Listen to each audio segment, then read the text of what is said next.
तो आज की वीडियो में अर्जेंटीना वर्सेस कनाडा और फ्रांस वर्सेस स्पेन दोनों सेमीफाइनल्स को एनालाइज करेंगे और मैनचेस्टर यूनाइटेड से रिलेटेड लेटेस्ट ट्रांसफर रूमर्स की भी बात करेंगे और साथ ही साथ डिस्कस करेंगे गौतम गंभीर के कोच बनने के बाद इंडिया की क्या प्लेइंग 11 होनी चाहिए for the tour against Sri Lanka. So let's begin.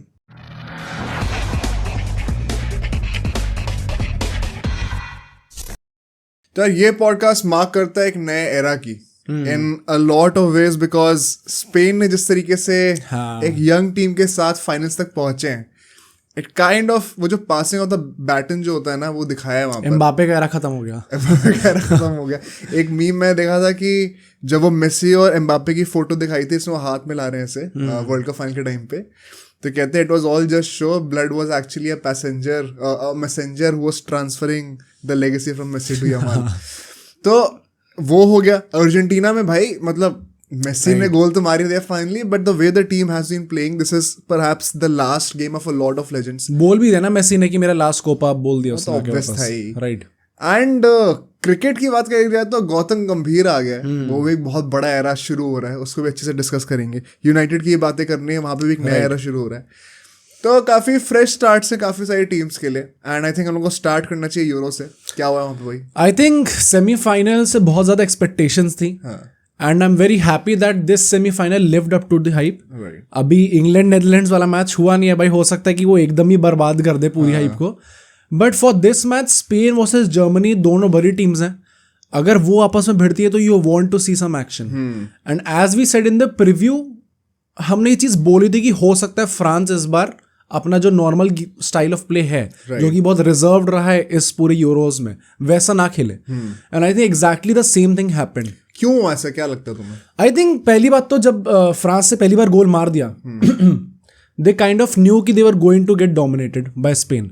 जब मैच स्टार्ट होता है तो स्टार्टिंग से ही स्पेन चढ़ी हुई थी। आई नो गोल जल्दी आ जाता है फ्रांस का, बट वो अगेन ऑन द ब्रेक आता है। स्पेन वॉज द टीम जो डोमिनेट कर रही थी, एंड इस चीज को उन लोगों ने कैसे काउंटर करा है उसके लिए we have to talk about the lineup. सबसे पहले फ्रांस की बात करते हैं, क्योंकि यहाँ पे पिछले 2 नॉकआउट मैचेस से जो फॉर्मेशन खिला रहा था डिशॉम्प 4-3-1-2 सॉर्ट ऑफ जो थी, जिसमें ग्रीजमैन एक होल रोल में खेलता है, वो उसने चेंज कर दी। A guy like Griezmann was benched for the semifinals and they played proper wingers in Mbappe and Dembele. बीच में कोलुमुआनी था who also ended up scoring the goal. Mbappe का भी हमने कहा था कि हेजुस नवाज वहां पे खेलेगा क्योंकि Carvajal got a red card, जिसके चक्कर में 38 year old would be playing against Mbappe. And I think to some extent Mbappe ने वो चीज मतलब थोड़ा एक्सप्लॉइट करी भी।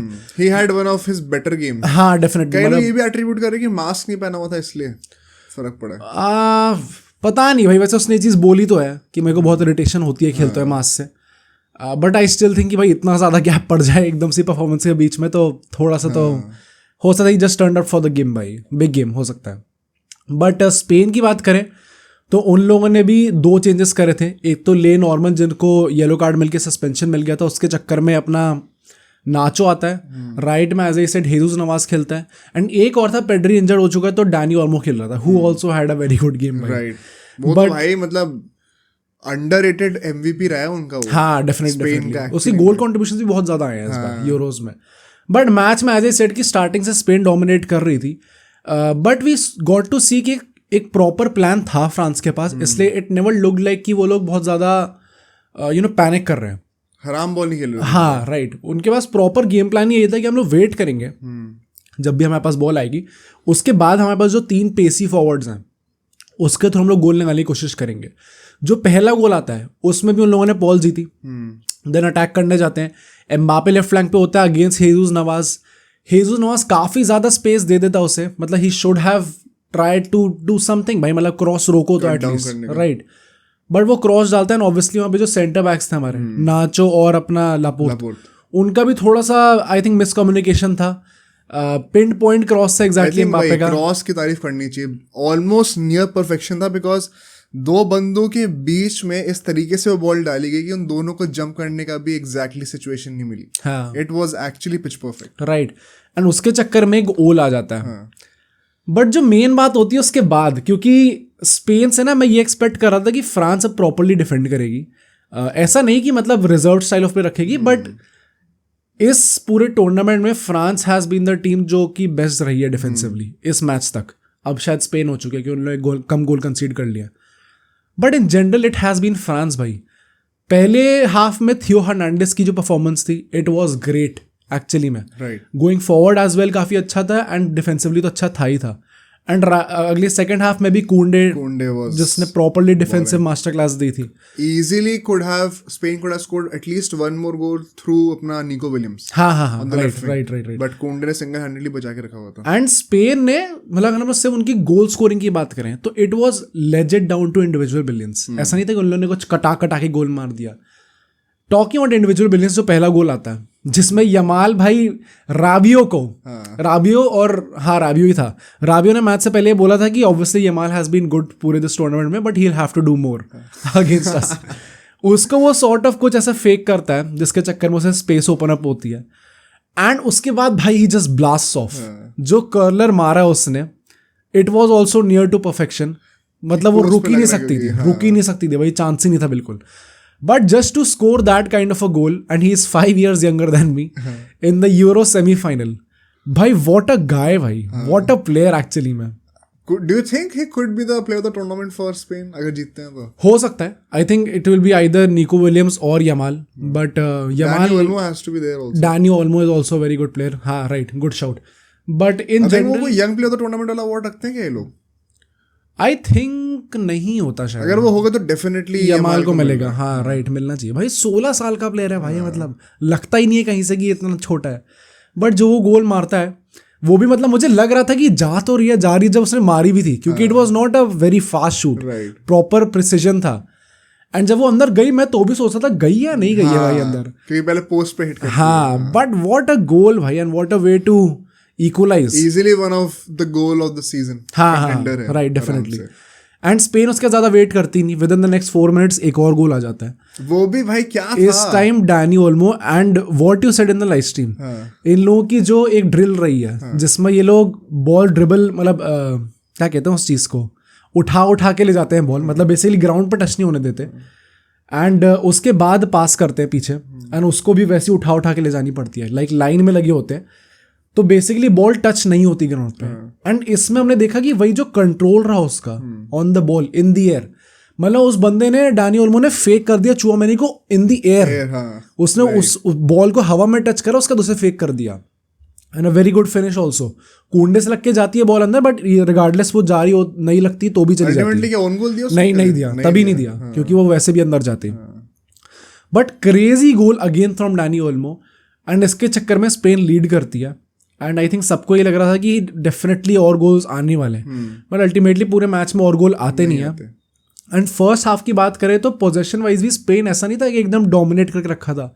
45-45% पोजेशन था दोनों टीम्स का, तो इट वाज नॉट लाइक कि किसी टीम ने आउट एंड आउट डोमिनेट करा है। स्पेन के शॉट्स और फ्रांस के शॉट्स भी सिमिलर थे, तो उनने 5 लिए थे, इन लोगों ने 3 लिए थे। फ्रांस एक्सजी में फर्क था, लेकिन एक्सजी में थोड़ा फर्क था, 0.8 की थी और 0.4 समथिंग की थी। सो नॉट, मतलब कह सकते हैं एक्सजी का फर्क था, बट आई थिंक जब जो स्टाइल ऑफ प्ले था फ्रांस का, उससे ऐसे ही एक्सजी क्रिएट होती है। You will get chances on the break, उसमें आपने ले लिया तो ले लिया। तो आई थिंक फ्रांस तब भी कुछ ऐसा नहीं था कि उन लोगों ने गंदा खेला हो, and it was a very good game to watch in general. But second half में आई थिंक जो हमें ब्रिलियंस देखने को मिली है फ्रॉम स्पेन, जो मेच्योरिटी देखने को मिली है पर्टिकुलरली टुवर्ड्स द लास्ट 15-20। हाँ भाई, मतलब सेकेंड हाफ में स्पेन ने सिर्फ 1 शॉट लिया था और वो एक टारगेट पे भी नहीं था। फ्रांस ने 6 लिए थे जिसमें से 2 ऑन टारगेट थे। पोजेशन वाइज स्पेन का बढ़ जाता है, 61% होता है। एंड ये क्यों होता है? क्योंकि मेनली लास्ट के 15 मिनट में जो स्पेन ने करा है, इसमें भी मैं एक नाम लूंगा फ्रांस के प्लेयर का, जिसने मतलब आई थिंक बहुत ज़्यादा डिसअपॉइंट किया सबको, विच इज डेम्बुलेंस भाई। डेम्बुलेंस उसके पास भाई कितनी बार बॉल आई थी इन गुड पोजीशंस, एंड वो मतलब वही तो है ना कि मतलब 10 में से 2 बार तो जाएगी बॉल, इतना तो आप एक्सपेक्ट करोगी। बट जो बाकी 8 बार वो बंदा कटा के एकदम एज पे ले जाने की बात कर रहा था, और फिर वहां से हाँ क्रॉस या कट इन जो भी करे, जो कि आधे टाइम कीपर के हाथों में थी। भाई जितना उस बंदे ने फ्रस्ट्रेट करा इस गेम में, इतना गुस्सा है, क्योंकि बाद में फिर जिरू आ जाता है। एंड जिरू ने भी भाई बाय द वे बोल दिया कि उसका लास्ट इंटरनेशनल मैच था ये, लास्ट इंटरनेशनल मैच, अब वो रिटायर कर रहा है as a top scorer of France right now. But उसके बाद जिरू आ जाता है, Dembele had to be substituted, Mbappe Barcola दोनों खेलते हैं साइड में। बट फ्रांस का वो मतलब it never seem like second half में कि कोई गोल आने वाला है, क्योंकि दोनों टीम्स इवन आउट कर दे रही थी एक दूसरे को. एंड ये जो स्पेसिफिकली हमने लास्ट के 15 मिनट की बात करी है, the maturity of these people, France Spain के लोगों की, ये लोग ऐसा नहीं है कि एकदम गोल स्कोरिंग चांसेस क्रिएट कर रहे थे, they were just keeping the ball. And कितने वो जो ला पौसा कहते हैं, वो उस तरीके से बॉल उन्होंने कंट्रोल करी है कि एम्बापे, जिरू, तुम सब भागते रहो, बॉल तुम्हारे पास नहीं आएगी, बॉल तो हम ही रखने वाले हैं. वही मतलब कुछ होता ना कि टाइम वेस्टिंग टैक्टिक्स होते हैं. हाँ. अब यहाँ पे लोग क्या कर रहे हैं कि टाइम वेस्ट करना भी है तो बड़ा स्टाइल से कर रहे हैं, बहुत ही फ्लॉलेस तरीके से कर रहे हैं, if I may say so, because they are actually circulating the ball throughout the field. ऐसा नहीं है कि एक पार्ट पे वो लोग जो है, एक फील्ड के एक पार्ट पे जो है आइसोलेट हो रखे हैं, वहीं पे दो बंदे आपस में पासिंग कर रहे हैं, फिर पीछे से एक फाउल आएगा तो बॉल लूज कर देंगे. राइट. वो लिटरली लेफ्ट साइड से, राइट साइड से, आगे से पीछे पूरा फील्ड यूज करके बॉल को सर्कुलेट कर रहे हैं, टू द पॉइंट की 5 मिनट निकल गए लेकिन फ्रांस के पास बॉल ही कितनी बार आ रही है. तो तुम कितनी शॉट ले पाओगे? तुम गोल स्कोर तो तब करोगे ना जब बॉल आएगी तुम्हारे पास. It was that typical philosophy कि हम बॉल आनी नहीं देंगे तो हम लोग हारेंगे भी नहीं फिर. हाँ. राइट. बड़ा सही था वो देखने में. एंड आई थिंक जो स्पेन का ये जो टैक्टिक था प्रॉपरली काम करता है. Huge credit to Luis de la Fuente भाई. उसको भी एंड में आता था येलो कार्ड देने वाले थे क्योंकि उनके प्लेयर्स इतने ज़्यादा एक्साइटेड हो गए थे, सारे बच्चे जो थे पिच पाने के लिए. बट जिस तरीके से उसने इस चीज़ को इम्प्लीमेंट करा है, by far Spain has been the best team in this Euros. They have 9 different goal scorers भाई अपनी टीम के अंदर. तो एक जो प्रॉपर टीम परफॉर्मेंस होती है, आई थिंक स्पेन ने लेजिट उस चीज़ को सिग्निफाई करा. And I am very happy to be proven wrong, क्योंकि अगर कोई टीम इस तरीके से खेलती है despite so many youngsters in the team, तो भाई मतलब hats off to the manager, hats off to the players. यहाँ पे कैप्टन मोराटा की बात आएगी, कारवाहाल की बात आएगी, players like Nico Williams and Lamine Yamal, जिन लोगों ने बिग टाइम स्टेप अप करा है भाई इस टूर्नामेंट में. And as for the other team जो फ्रांस है, अपना एम्बापे ने बाद में आके बोला है, which I think is also a very good sign, क्योंकि it takes guts to admit this. उसने बोला है my Euro was a complete failure. And मैं जिस तरीके से चाहता था परफॉर्म करना, ऑब्वियसली मैं नहीं कर पाया. Now it is time for me to, मतलब भाई पहले हॉलीडे पे जाऊंगा and then I start preparing for my new life at Real Madrid. But it takes guts for such a big personality to claim this, क्योंकि obviously he will get trolled in the social media. तो I think काफ़ी अच्छा mature उसने भी sign दिखाया. Although we kind of expect this, भैया 25-26 साल का हो चुका है तो अब तो करेगा ही. But I think a very good sign from him. All in all I think I am very happy ये गेम डिलीवर करता है. फुटबॉल बच गया राइट. ऑल्दो दोनों टीम्स ने एक का भी एक्जी क्रिएट नहीं करा इस पूरे मैच में मिला के, क्योंकि स्पेन की भी दोनों goal were down to individual. Exactly. But जिन लोगों ने गेम देखा है, आई एम प्रिटी श्योर उन सबको ये मैच पसंद आया होगा. आई थिंक कंटेंडर है बेस्ट मैच का ये ऑफ दिस यूरो. हाँ, पर आई थिंक वो बार भी बहुत कम है भाई यूरोस का. वो भी एक वो Spain Germany match, I think उसके बाद सबसे अच्छा मैच यही था. तो कंटेंशन में तो आएगा. राइट. एंड स्पेन के लिए what a story it would be अगर इस यंग टीम के साथ ये लोग जीतते हैं, specially after departures of legends like Jordi alba, Busquets, Ramos. तो आई जेन्युइनली होप कि स्पेन जीत रही है. अब तो आई थिंक हाँ, मतलब इंग्लैंड नेदरलैंड्स में जो भी जाता है, आई होप स्पेन जीते उनमें से, क्योंकि इंग्लैंड तो मैं झेल नहीं सकता. नेदरलैंड्स मतलब कुछ मेरे को कुछ फर्क नहीं पड़ता उन लोगों से. चलो ठीक है, नेक्स्ट मैच में चलते हैं सीधा. राइट. अब हम लोग फाइनल्स में आ चुके हैं. ऐसा मैंने कहीं पढ़ा कि it is the 8th final for Argentina under Messi. I think कुछ वो है कि he has led the team to most number of finals in football history. है हाँ शायद भाई, इतने ज्यादा फाइनल है कि मैं एग्जैक्टली रिकाउंट भी नहीं कर पा रहा. तो I would love for somebody in the comments की एक बार डाल देना.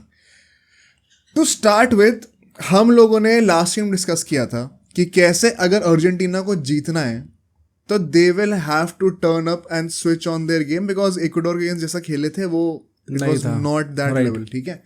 And we have also discuss in the last podcast कैसे if there was one game that they could have lost, it was against Ecuador. ये match नहीं लग रहा था कि हारने वाले. एंड पता है बहुत ही सिनोनिमस है Messi and Argentina. Of course Messi had a far better game than what he was having last night, and it became even more evidently clear कि वो जैसी इंजरी थोड़ी सी हील हुई है उसकी, साइकोलॉजिकली उसके दिमाग से डर चला गया. Now he is much more involve in the game. Right. And उसी के चलते हुए अर्जेंटीना का आई वुड लिटरली से, हमने कितनी बार डिस्कस करा है कि कोपा अमेरिका के सारे मैचेस बड़े एंटरटेनिंग होते हैं, बहुत ही ज़्यादा मसालेदार होते हैं. This was such a professional performance. Canada literally had no breath in the game. Okay. पूरा मैं स्टार्टिंग के 20-25 मिनट जब तक पहला गोल नहीं आता, ऐसा लग ही नहीं रहा था कि अर्जेंटीना हार भी सकती है. वो पॉसिबिलिटी ही नहीं थी. तो बहुत ज़्यादा प्रोफेशनल परफॉर्मेंस थी अर्जेंटीना से ये। एंड वही बात है ना, एक बिग गेम है, नॉकआउट गेम है, तो बिग टीम को टर्न अप करना है। वो difference between Canada and Argentina इतना एविडेंटली क्लियर था। Because let me just tell you, पहले तो हम लोग टीम की बात करते हैं वेरी क्विकली। 2 मेन चेंजेस थे हमारे as opposed to the first game against Canada, और वो दोनों चेंजेस थे हमारे full backs. Tagliafico and Montiel start कर रहे थे instead of Molina and Acuna. Alvarez को स्टार्ट करा रखा था। Why do think that is? क्योंकि लोटारो मार्टिनेज खेल तो अच्छा ही रहा भाई। इट्स वेरी क्लियर कि क्यों है, क्योंकि मेसी का बेस्ट निकालने के लिए it is best to have Di Maria on the right wing, जो कि वो वहां के विंग की ड्यूटीज करता रहेगा, वर्कलोड लेगा, एंड बगल में अल्वारेस को लगा दो जो कि ऊपर नीचे करता रहेगा मेसी के लिए। लोटारो मार्टिनेज के साथ क्या होता है, which was also an issue against Ecuador, कि मेसी तो उस इंजरी के चक्कर में बिल्कुल ही मूव नहीं कर रहा था, आगे भी नहीं जा रहा था, पीछे भी नहीं जा रहा था, और लोटारो मार्टिनेज से पीछे इतना आता नहीं है। तो now you are defending with just 8 guys plus the keeper. So यहाँ पे अल्वारेस का रखना ही आई थिंक वो पर्पस है कि अगर बाय चांस मेसी को लगता है कि भाई नहीं हो पा रहा, आज भाग नहीं पा रहे ज़्यादा, पूरी टीम पड़ी हुई है। एंड एक और बहुत बड़ा डिफरेंस पता है क्या था इक्वाडोर के अगेंस्ट? हमने कहा था कैसे मेसी का तो जो था जो मिडफील्ड भी है, which is the heart of this team. जहाँ हम लोग कितनी बार अर्जेंटीना को एसोसिएट करते हैं कि यार जो लंग्स है ना इनके, कि मतलब ये इनका मिडफील्ड रिलेंटलेसली प्रेस करेगा, पूरी पिच कवर करता रहेगा। हमने वो चीज़ इक्वाडोर में नहीं देखी थी, थोड़ा मिसमैच था। आज वो सब अपने एक गेम पे थे भाई, राइट। चाहे वो एंजो फर्नांडिस हो, चाहे वो मैक एलिस्टर हो, चाहे वो डिपॉल हो, everybody had a great game. And जब midfield, I think this game belonged to the midfield primarily. I think वो फुटमॉब में भी सबसे ज्यादा हाईएस्ट रेट प्लेयर डिपॉल था भाई। हाँ, De Paul had a great game भाई। Okay. भाई मतलब more or less वो ही turns up, 5 में से 4 बार टर्न अप करता ही है। One game was against Ecuador जहाँ पे उसका गेम उतना अच्छा नहीं गया था, but once again the midfield completely ruined Canada's plans यार। अगर हम लोग मैच की एग्जैक्टली बात करें कि यहाँ पे क्या चल रहा था, सबसे पहले तो it was a horrific pitch to play on. क्योंकि मैं लिटरली देख रहा हूँ पहले 5 मिनट में दिख रहा है साफ साफ कि बंदा शूट ले रहा है, पास कर रहा है, बॉल ट्रैवल ही नहीं कर रही भाई। मेसी ने बाद में बोला भी है कि it was a very bad pitch. पहले 5 मिनट में देखकर ही लग रहा था कि बॉल पे आप कितना वेट डालोगे कि तब जाके बॉल दूसरे बंदे तक पहुंचे। It was not a nice pitch to play on, but वही बात है कि दोनों टीम्स के लिए सेम पिच है, तो it adds a new dimension to the game. तो एक्सक्यूज नहीं था किसी के पास, बट फुटबॉलिंग सेंस में it was not a good ground to play on. I think ये शायद वही ग्राउंड है जहाँ पे ये चिली से फाइनल भी हारे थे, okay, if I am not wrong. तो अब यहाँ पे क्या होता है, फर्स्ट हाफ में 60% पोजेशन अर्जेंटीना का है, 8 शॉट लेते हैं, टारगेट पे एक ही होता है जो कि गोल आता है, एज अपोज टू कैनेडा जिन्होंने सिर्फ 4 शॉट लिए, एक ही शॉट ऑन टारगेट था, 0.28 का XG था उनका सर। मतलब इस मैच में क्योंकि we all kind of expected कि Canada will put in a shift, and हो सकता है कि मतलब we did not rule out Canada, we knew कि अर्जेंटीना फेवरेट्स है, बट कनाडा को किसी ने रूल आउट नहीं करा था, स्पेशली क्योंकि थ्रू आउट दिस टूर्नामेंट एक वो स्पेशल उनकी भी स्टोरी रही है अपनी। बट इस मैच में वॉज इट जस्ट कि Argentina just brought their A game and उसके बाद कनाडा नहीं कर पाई? To a large extent they brought their A game. Secondly एक और चीज पॉइंट करके बता दूं सबको, notice how in the first 20-25 minutes जब तक वो गोल नहीं आया था, लास्ट टाइम जब ये लोग खेले थे जो पहला मैच था इनका, उसमें और इसमें एक बहुत बड़ा मेजर डिफरेंस पता है क्या था? उस वाले मैच में कनाडा की टीम पूरी चढ़ के खेल रही थी। उस टाइम के हमारे एनालिसिस भी जाके देखना, हमने कहा था कैसे हाई प्रेसिंग खेल रहे हैं लोग, हाई लाइन खिला रहे हैं, 4-4-2 में सब ऊपर चढ़े हुए हैं, विंग से एक्सप्लॉइट करने का ट्राई कर रहे हैं। इस बार पता है ऐसा लगता है डर गए हैं ओकेजन से, क्योंकि क्या हुआ है, मुझे लिटरली याद है बीच में से 5-6 मिनट का फेज था कि एमी मार्टिनेज के पास बॉल है और वो भी पूरा वो है, क्लाउनरी करता है पूरी, वो खड़ा हुआ है बॉल के साथ, भाई मेरे को प्रेस करो वरना मैं पास ही नहीं करूंगा। और पता है इतना एक वो ऑकवर्ड सिचुएशन लगती है ना, क्योंकि as football fans we are not used to seeing कि बॉल एक ही जगह पे स्टेशनरी पड़ी हुई 40 सेकंड तक। Football is supposed to be a fast game. मुझे लिटरली याद है 30-40 सेकंड हो गए, एमी मार्टिनेज खड़ा हुआ है बॉल लेके, भाई कह रहा है सामने वाला 2 स्ट्राइकर से प्रेस करके दिखाओ। वो नहीं कर रहे प्रेस भाई। It was actually a major question on Canada for me, because it felt like कि तुम एनर्जी लेके नहीं आए हो क्या पिच पे, क्यों नहीं प्रेस कर रहे भाई? उनको फोर्स करो ना गलत टर्नओवर्स करने पे।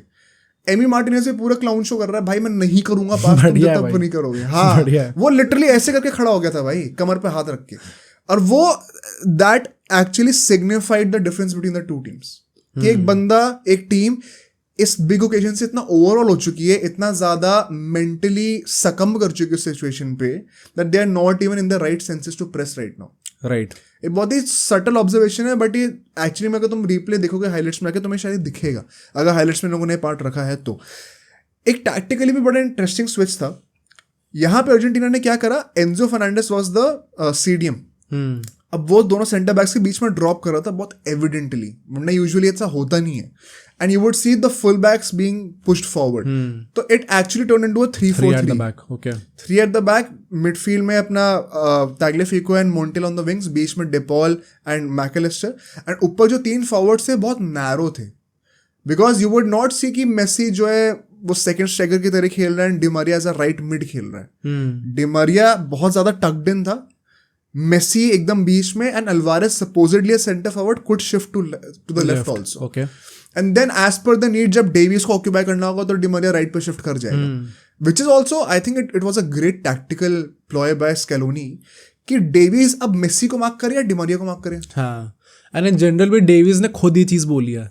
एक बार कुछ साल पहले उसने बोला था when he was playing against PSG, उसने बोला था कि एवरीबॉडी सेज कि नेमार ऐसे खेलता है, नेमार ऐसे खेलता है, but it is actually Di Maria जिसके अगेंस्ट सबसे ज्यादा प्रॉब्लम हुई थी। राइट, तो गुड टैक्टिकल बैटल। वही तो आई थिंक उसके चलते हुए ना मेसी को भी काफी स्पेस मिल गई। एंड देन वी सी जो पहला गोल आता है, a great ball by De Paul firstly, देखा तुमने वो? Don't you also feel in the same way कि भाई once again Canada were not switched on, दोनों सेंटर बैक्स के बीच में इतना स्पेस कैसे दे दिया? इतना स्पेस, और जितनी इजीली अल्वारेस भगा ले गया बॉल अल्टीमेटली, थोड़ा तो मतलब भाई क्वेश्चन आएगा defenders. But credit to Alvarez, जब भी स्टार्ट करा उसने पहला जो स्टार्ट किया था गोल मारा था। आई think it is actually great blessing for Argentina कि लौतारो मार्टिनेज जैसा बंदा बेंच पे है भाई। हाँ, इतना ज्यादा डेप्थ है टीम में। एंड आई थिंक इन दोनों में भी ऐसा है ना कि मतलब आप किसी को भी स्टार्ट कराओगे तो यू कांट एक्चुअली क्वेश्चन स्केलोनी, क्योंकि गोल तो दोनों लोग मार रहे हैं। इट इज जस्ट अबाउट कि कौन मेसी के साथ ज्यादा फिट कर रहा है इस टाइम पे। एल्वारेस को भी मतलब इसको स्टार्ट नहीं कराया गया, जब भी स्टार्ट कराया गया he has been scoring goals. तो it is genuinely a neck to neck battle between these two guys for the starting place. And दोनों अलग अलग एक वैल्यू लेके आते हैं definitely. As far as Messi is concerned, because सबको उसकी बात तो करनी है। Messi was far more involve in this game, और पता है इसका सबसे इजी साइन क्या था? पहले मिनट से आप देख रहे हो उसके पास बॉल नहीं आ रही तो पीछा के बॉल लेने ट्राई कर रहा है, जब बॉल दूसरे के पास है तो रन बना रहा है बॉक्स के अंदर। तो it was clear that he is going to have a different game as opposed to Ecuador. वहां पर भी हम लोग देखते हैं कि he had 3 shots in the first half itself, 2 tight chances थे जो कि आप कहते हो ना कि अच्छा ये चांस क्रिएट मेसी कर सकता था, बस वो कन्वर्ट नहीं हुआ। तो अब वो कन्वर्जन वाली बात है कि he still not there, which is I won't say कि it was his one of his better performances. He still has some room to improve in terms of the finishing aspect of it, but जो होता है ना कि finishing वाले point तक पहुंचाना या खुद ड्रिबल करके आना, वो हमने 2-3 बार ऑलरेडी फर्स्ट हाफ में देख लिया, जो कि लास्ट हाफ जो बिल्कुल नहीं हो रहा। और फर्स्ट हाफ में 2-3 चांसेस भी उसने क्रिएट करके दे दिए थे टीम को। तो it was a much better performance. And then second half में व्हाट हैपेंस इज कि गेम शुरू होता है, आती मेसी को गोल मिल जाता है। It was not a big hassle in the second half because once again a great play by Argentina, so many numbers in the box कि बंदे सफोकेट हो गए भाई कनाडा के। एंजो फर्नांडिस शॉट लेता है, मेसी बड़ा चीकीली अपना पैर लगा देता है। What do you have to say about that? भाई थीफ, चोर, रॉबरी नहीं, बट आई थिंक वही है कि जब भी एकदम एंड मोमेंट पे ऐसे पैर लगा देते हैं, मतलब भाई fortunately it was not offside, क्योंकि बहुत क्लोज था एक्चुअली में। तो अगर वो चीज़ नहीं पैर लगाता और ऑफ साइड हो जाता तो everybody would be blaming him कि क्यों उसने कर दिया, बट वो ऑन साइड था। तो वैसे भी एट दी अगर एकदम एंड मोमेंट पे कोई बंदा पैर लगा देता है कीपर के जस्ट सामने, तो वो मुश्किल ही हो जाता है बहुत कीपर से, तो ऑब्वियसली गोल होना ही होना था। And finally getting off the mark, hopefully this is a sign of more goals to come in the final. But उसके बाद पता क्या हुआ, गेम के डायनामिक ऐसे चेंज हो गए, because literally till the 70th minute सिर्फ एक जेन्युइन चांस था जो कनाडा ने क्रिएट किया था, जो कि हाफ टाइम से पहले फर्स्ट हाफ के इंजरी टाइम पे था, 47th मिनट के आसपास। एक बार वो गलती से पॉइंट ब्लैंक पे एक बार उनको शूट मिल गई थी बहुत टाइट कॉर्नर से, एमी मार्टिनेज ने वो भी रोक ली थी बॉल। 70th मिनट तक और कोई चांस ही नहीं बनाने दिया अर्जेंटीना ने। That's how clinical they were. And then Davies got injured and got subbed off. अच्छा, ओके। उसके वजह से फिर मोराल ऑल डाउन हो गया, कप्तानी चला गया, आपका बेस्ट प्लेयर चला गया। By the way Davies did not have a great match और a great tournament in my opinion. अच्छा, पहला वो जो अर्जेंटीना के साथ था उसमें भी अच्छा नहीं था। उसमें भी मुझे याद है हमने डिस्कस किया था कैसे एक मोमेंट था जब वो टच लाइन के साथ ही पैरेलली 8-2 वाला सीन हो रहा था, but I don't think he has had great moments in this Copa America as such. Perhaps the burden of captaincy, but the Davies that we know was not there in this tournament. What we saw in the last 15-20 minutes though was actually very commendable by Canada. Okay. Because तब हम लोग देखते हैं कि 2-0 हो चुका है। अब Argentina does not really have a lot of merit कि हम लोग, या फिर इंसेंटिव कि हम लोग अभी भी अटैक करें. They have to conserve the energy for the next game. तो वो सब्स्टिट्यूशन ही वैसे करते हैं, वो एक फुल बैक को हटा के ओटामेंडी को ले आते हैं. 3 सेंटर बैक और एक फुल बैक साथ में. तो क्लियरली वो था कि अब हमें गेम को कंटेन करना है.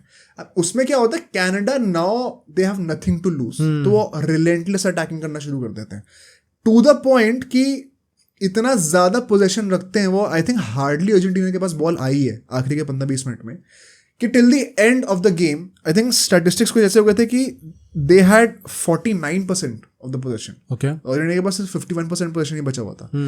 फिर भी XG सिर्फ 0.09 की बनती है, 0.09 की बनती है. Right. In the last 10 minutes, you would say that they had some chances, but once again, Emi Martinez right now is having the time of his life. It's almost impossible to breach him just by luck. Right. तो वो 2-3 chances को हटा दो अगर आप. It was absolutely professional by Argentina. As I have summed up at the beginning of the segment also, कि एक बड़ी टीम से आप clinical performance expect करते हो, कि आपको बहुत ज़्यादा over the board भी नहीं जाना है. Do just enough to ensure the victory. That is exactly what we got from Argentina. And with this, now they are in the finals. Final भाई. आज रात को पता चल जाएगा Right. कि कौन, आज रात या आज सुबह जो भी है. That will be a cracker भाई. बहुत तगड़ा गेम होने वाला है. Right. The point is, this was expected. कि final में हाँ, आना ही है. ऑब्वियसली. मतलब आई थिंक अभी तक बाहर हो जाती. आई नो वो एग्जैक्टली वो नैरेटिव नहीं है, क्योंकि बस everybody is too relax right now. But regardless if you look at it from a neutral perspective, तो अगर अर्जेंटीना बाहर हो जाती फाइनल से पहले, गिवन उनका पाथ भी कैसा था, ऐसा नहीं कि ब्राजील या उरुग्वे या कोलंबिया कोई बीच में पड़ गया हो, तो it would have been a huge upset. Huge upset. And मतलब जब टीम जीती भी, सिर्फ डेपोली थोड़ा इमोशनल था, मेसी वगैरह सब नॉर्मल थे कि भाई हाँ भाई आगे फाइनल हो गया भाई, हो गया है, ठीक है. तो आई थिंक अब फाइनल में आके इट इज टोटली कि उस दिन पे कौन टर्न अप करता है. हाँ. But going into the finals, what do you think right now? अभी हम लोग अगले पॉडकास्ट में प्रीव्यू भी करेंगे फाइनल. आई थिंक जो भी गेम होने वाला है फाइनल का, it is also going to be a very cracker. And Argentina का थ्रू आउट दिस कैंपेन जितने भी टीम्स मिली हैं उन्हें, probably their most difficult opponent will be directly in the final obviously. क्योंकि कोलंबिया और उरुग्वे दोनों जिस तरीके के फॉर्म में है, जो भी टीम पहुंचती है, it is going to be a very difficult game for them. जो भी टीम पहुंचती, it will actually be the best team on paper in this Copa America. True कह सकते हैं. बट आई थिंक पॉइंट वही है, Argentina of late in the finals is a different team. क्योंकि भाई the level of difference in their performance from Ecuador to Canada all of a sudden was so big. कि वही हम लोग जो discuss करते हैं कि they are not even playing at 60% effort. Today we got a glimpse of it. And point वही है ना कि अर्जेंटीना उस कैटेगरी में आ चुकी है, उरुग्वे और कोलंबिया दोनों इसमें नहीं आया, कि even when they are not have a good day, तो they know how to see off the game. अभी उन दोनों टीम्स की आप बात नहीं कर सकते ऐसे, क्योंकि वो हाँ they have been performing very well, but they have not reach that stage. एक वो माइंडसेट होता है बेसिकली प्लेयर्स के अंदर, जिसकी वजह से वो ऐसा गेम निकाल लेते हैं. एक्सपीरियंस होता है. राइट. तो आई थिंक वो अर्जेंटीना के पास है इस टाइम पे. सो स्टिल मैच होता है तो I will still back Argentina, but हाँ गेम बहुत अच्छा हो सकता है. चलो इसी बात पे अब यूनाइटेड पे चले. नाउ कमिंग टू यूनाइटेड पे थोड़ी सी. राइट. बट क्लाउनरी एक्चुअली में है नहीं. पहले मैं सोच रहा था कि मैं कुछ थंबनेल के टाइटल में कुछ ऐसे 1-2 क्लिप्स वाले में कि कुछ क्लाउनरी टाइप का, बट भाई the way they have been making moves very silently and काफी अच्छे मूव्स कर रहे हैं. एक्चुअली में this is a start of a new era, क्योंकि जो नई ओनरशिप आई है इनियोस, वो जिस तरीके की साइनिंग्स कर रहे हैं, जितनी फास्ट वो लोग साइनिंग्स कर रहे हैं, it is actually commendable. Ten Hag ने भी शायद कुछ कहा ना अभी कि we are getting a lot of support from the new ownership. It's nice that they could help us ऐसे करके. राइट. तो सबसे पहला जो प्लेयर है, जो कि सबसे बड़ा नेम है मोस्ट प्रोबब्ली इनका, विच इज डिलिक्ट. नाउ डिलिक्ट का मतलब I was kind of surprise से, क्योंकि डिलिक्ट इतना टाइम से इस पूरे सीन में, यूवेंटस में भी आई सॉ दिस, और यूवेंटस के टाइम को ही मतलब भाई 4-5 साल तो हो ही चुके हैं. उसके बाद बारसा के भी रूमर्स थे. बारसा के रूमर्स थे, फिर वो अल्टीमेटली बायर्न म्यूनिख चला गया. He still 24 years old. हाँ. तो मतलब he has a long way to go भाई. जितने भी मतलब दिमाग में आ जाता है ना कि इसका तो डाउनफॉल हो गया भाई, ये तो एकदम इररिलेवेंट हो गया, he has a long way to go right now. तो centre backs can easily stretch 35. हाँ, आराम से. तो it is very possible, although he is not going to the best club for that to happen, but वो actually revive कर सकता है अपना करियर बहुत ईजिली. ना यूवेंटस का जो स्टेंट था वो तो मैंने बहुत क्लोजली देखा था, एंड स्टार्ट ऑब्वियसली उसका तो अच्छा नहीं हुआ था, but he was genuinely one of the best centre backs. They had to sell him क्योंकि पैसा चाहिए था उन लोगों को. उसके चक्कर में फिर वो बायर्न म्यूनिख जाता है. बायर्न म्यूनिख में he did not have a good time, and कभी कभी Although don't you think थोड़ा अंडररेटेड रहा है भाई? आई थिंक सो, क्योंकि बहुत ज़्यादा फालतू का फ्लैग मिला है भाई उसे, इतना मिलना नहीं चाहिए था. बायर म्यूनिख में कई बार बेंच भी हो गया था वो. I think he had some issues with Nagelsmann उस टाइम पे. तुकल के साथ भी थोड़ी प्रॉब्लम्स थी. देन इस टाइम यूरोज में ही इज नॉट अ स्टार्टर, एक भी मैच स्टार्ट नहीं करा उसने. तो आई थिंक वो भी थोड़ा कॉन्फिडेंस किलर होता है. इसके चक्कर में यूनाइटेड के लिए अच्छा ये है कि उसकी प्राइस थोड़ी डाउन आ गई है. अगर ये डील होती है तो it is most probably going to be around 43 million, which is good for a centre back like अपना डिलिट, जो कि to some extent is also a proven defender, plus age भी बहुत कम है इस टाइम पे. But the fact is कि जो हिस्ट्री रही है उसकी यूनाइटेड के साथ, हाँ, उसको एक्सप्लेन करो. आई थिंक मेन पॉइंट वही है, क्योंकि बिफोर कमिंग भाई साहब बच गए, before coming to Juventus, United के साथ उसकी टॉक्स चल रही थी when he was at Ajax, and United ने उसको रिजेक्ट करा था. ये बोलते हैं कि has a tendency to put on weight and ये ओवरवेट हो जाएगा, तो हम ऐसे नहीं लेंगे. Now ultimately going back to that club, and ऐसे रिपोर्ट्स भी हैं कि de Ligt wants to go to United. And I'm sure United also wants him भाई. हाँ, मतलब उनके पास तो भाई अब क्या ही बोलेंगे. वरान जा चुका है. आई थिंक मेन पॉइंट ही है, वरान जा चुका है. They are willing to sell Maguire, so they need a good centre back. भाई मैगवायर को सेल करने का वैसे सेंस है? आई थिंक सो है भाई. इतना अच्छा खेला है डेफिनेटली, बट आई थिंक जैसे रैशफोर्ड है, I am pretty sure Rashford this season will be a different beast, क्योंकि एक सीजन उसका गुड वे और बैड वे? नहीं, गुड वे. अच्छा, मतलब एक सीजन उसका गंदा जाता है, देन एक अच्छा जाता है. तो यूनाइटेड मतलब हम कितना भी कह ले, they are a big club. They should not accept mediocrity, they should not accept inconsistency. Maguire I think यार एक सीजन अच्छा चला गया, बट उससे पहले जो भी उसके मतलब जो भी ड्रामे थे, जिस तरीके से परफॉर्म कर रहा था, it was obviously not good. And I think to some extent सबको अंदर ही अंदर पता है कि in absolute terms Maguire is not United level. मतलब he should not be United level अगर वही उसको कंसिडर करा जा रहा है तो. Lisandro Martinez is great, Varane was great, but वो जा चुका है. डिलिट ये लोग लेके आ रहे हैं. एक जैरेड ब्रैथवेट नाम का एवर्टन से ये लोग साइनिंग करने का ट्राई करते हैं. भाई मतलब ट्रांसफर मार्केट इतना ज़्यादा इन्फ्लेटेड है. उनने 45 मिलियन दिए उसके लिए, 45 प्लस 5 मिलियन बोनसेस की डील दे रहे थे. उनने रिजेक्ट कर दिया भाई एवर्टन ने. उनने बोला कि हम इसको next Gvardiol type of defender consider करते हैं, तो हमें बहुत ही ज़्यादा इससे हाई प्राइस चाहिए. मतलब ऐसा भी नहीं कि इसके आसपास की प्राइस चाहिए. मतलब भाई इतना ज़्यादा इन्फ्लेटेड मार्केट है इस टाइम पे. 45 million is a very good amount भाई. मतलब इससे और ज़्यादा क्या चाहिए आपको. उन लोगों ने वो रिजेक्ट कर दिया. इसके चलते फिर यूनाइटेड का स्पेसिफिकली टॉकिंग अबाउट डिफेंडर्स, तो उन लोगों ने लेनी यूरो पे अपना डील डाली 50 मिलियन की, which is a murdered prospect भाई. मर्डर्ड लेना चाह रही थी उसको बहुत टाइम से. 50 मिलियन की लोग डील डालते हैं एंड वो बिड एक्सेप्ट भी हो जाती है लिली से. And Lille kind of pressurise कर रही है लेनी यूरो को कि तुम इसको ले लो क्योंकि this is the best deal. But Leny Yoro himself wants to go to Madrid, and Madrid का ऐसा रिपोर्ट करा गया है by Fabrizio Romano that they are very calm about this, and they are also willing to wait till 2025 जब उसका contract expire हो जाएगा और वो फ्री में आ जाएगा. But I think it's not going to be that simple. I think Lille थोड़ा प्रेशर तो डालेगी, क्योंकि फ्री में तो obviously they would not want to let it go, specially जब अपना इतना अच्छा प्रोस्पेक्ट है, इतना अच्छा टैलेंट है, तो they would want to cash him out. But in general specifically in the defending department, as I said, ये डिलीट आ रहा है. आई थिंक अगर ये लोग एक्चुअली में इसके साथ जाते हैं, अगर ये 3 साइनिंग्स ये लोग कर लेते हैं, तो they have a very good back line भाई. मतलब जो एक टाइम पे हम लोग कहते थे चलो Lisandro Martinez is good, but जो बाकी पेयरिंग है, कभी वरान इंजर्ड रहता है, मैगवायर थोड़ा सा इनकंसिस्टेंट है, उसके अलावा कोई ऐसा डिफेंडर नहीं, लिंडेलॉफ है. उससे going from that to Lisandro Martinez, de Ligt, Leny Yoro and Lindelof कह सकते हैं, या जैरेड ब्रैथवेट कह सकते हैं. भाई it's a very good back line. What about the full backs? I think full backs में तो इतना कुछ नहीं देखने को मिलेगा, क्योंकि Luke Shaw I think yes he is quite injury prone, but अगर हम लोग मैगवायर पे इतने सवाल उठा रहे हैं after the season he had, तो लूक शॉ कौन सा भाई बहुत कंसिस्टेंट है. आई थिंक लूक शॉ का problem is with his injury issues. तो उसके नहीं, आई थिंक मैगवायर के साथ वो नहीं है ना. मैगवायर के साथ की वो परफॉर्मेंस नहीं दे पाता भाई. एक बंदा 100 में से 50 मैचेस अच्छे खेल रहा है और दूसरा बंदा 85 मैच खेल रहा है सिर्फ. तो सी आइडियली यू वुड वांट कि एक आप ले आओ, बट आई डोंट थिंक कि लूक शॉ एक गंदा फुल बैक है.